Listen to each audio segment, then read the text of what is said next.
Well, it's hard to believe this next story is true, but it is. We checked. In just a few hours, an American who loyally served her country is scheduled to be shipped to Italy to go to prison.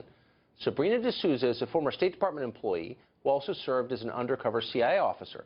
Well, that got her in trouble with Italian authorities several years ago, who accused her of assisting in the kidnapping of a radical Islamic cleric called Abu Ammar.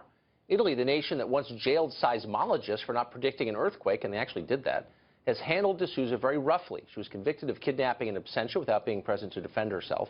And now she faces imminent extradition from Portugal to serve a 4-year prison sentence in Italy. President Obama has granted, meanwhile, 148 pardons and commuted 1,176 sentences, mostly for drug offenses. But so far, he's done nothing at all that we know of to assist De Sousa, who served this country. Well, De Sousa joins us now via Skype from Portugal, where it's close to 3 a.m. Thank you for coming on tonight. I appreciate it. Is there anything about the intro that I just read that is false? You are right on the cusp of being extradited. Is that correct? That's correct. Starting tomorrow, I have no idea what's going to happen and the conditions under which I'll be once I get to Italy.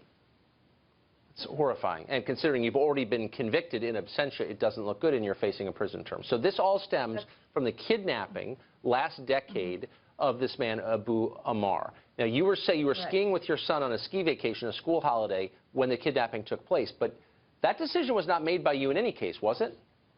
Oh, absolutely not. And none of us had any input into the decision. The narrative at the time was Abu Ammar was a dangerous terrorist and had to be taken off the streets of Milan.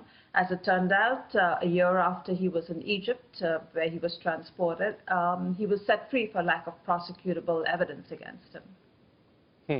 So you've been convicted in an Italian court for this, but your supervisors who made that decision back in Washington or Langley or back in the United States are free to travel to Europe. They've not been convicted. Is that correct?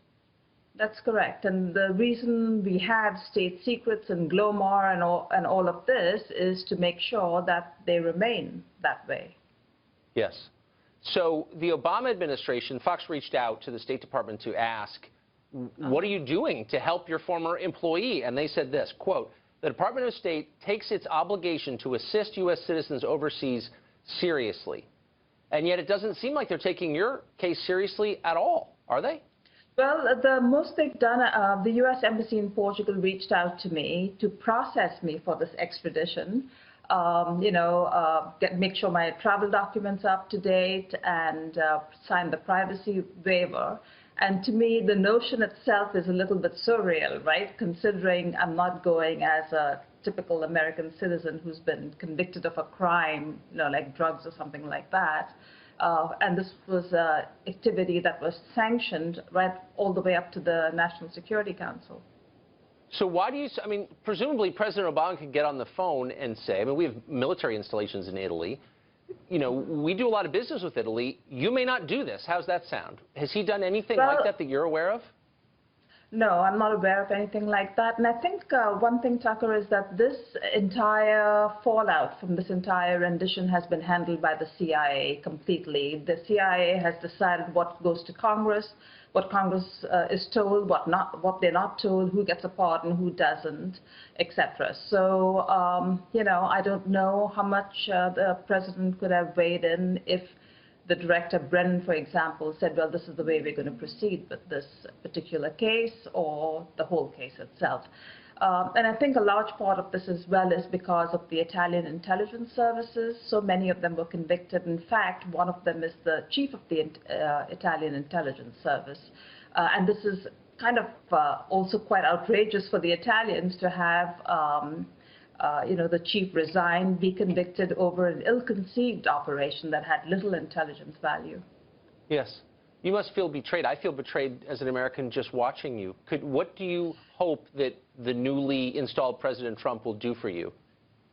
Well, I think I'm a little bit optimistic over there just because I've had a very strong advocate in Congressman Pete Hoekstra. And I think one of the things that President-elect Trump or the administration can do is really make sure that we stop this precedent of U.S. diplomats, U.S. military and intelligence officers being convicted by foreign courts. This case requires a proper investigation and accountability, and that needs to take place in Washington, not in a foreign court. So I'm Of hoping course. this is one thing that the new administration does look into. If the U.S. government can't even defend its own CIA officers, then we're lost. Sabrina, good luck. I know you're possibly on your way to jail in a few hours. We're going to stay on your story. Good luck to you. Godspeed. Thank you so much. Thank you, Tucker, for the opportunity. Thank you.